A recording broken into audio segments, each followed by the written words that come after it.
Славче Димов, кандидат за пратеник од редовите на Социјалдемократскиот сојуз, пред Велешење ја презентираше изборната програма. Во програмата Промени за нов почеток главен акцент е ставен токму на мерките за подобрување на образованието, здравството, спортот, студентскиот живот, како и мерки за намалување на невработеноста на младите.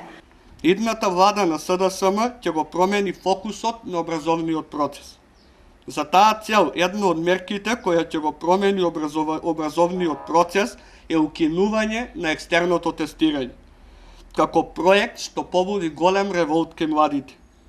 Евалуацијата ќе продолжи, но без внесување на оценките во нивните свидетелства. Сите училишта, кои според резултатите ќе бидат во најдобрите 10%, ќе добијат право на своите свидетелства да отпечатат звездичка како училиште со надпросечни резултати. За македонските студенти, идната влада на СДСМ ќе воведе нова политика за стипендирање на студентите преку државни стипендии и фискално олеснување за фирмите кои ќе одвојуваат процент од добивката за стипендирање.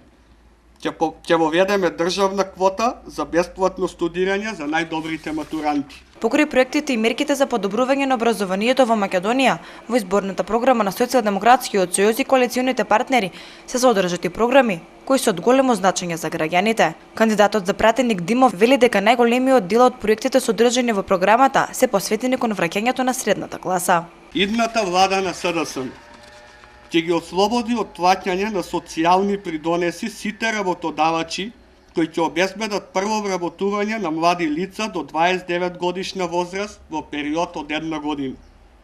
Ќе го субвенционираме вработувањето на невработени млади лица на возраст до 29 години со месечна финансиска поддршка за период од 6 месеци. Ќе го субвенционираме јавниот транспорт за сите невработени млади лица до 29 години, заради нивна поголема мобилност за активно барање на работа. За реализација на предвидените проекти и враќање на средната класа, кандидатот за пратеник од редовите на Социјалдемократскиот сојуз, Славче Димов, побара од Велешење на 27 април да ја поддржат нивната политика и заложба за нов почеток.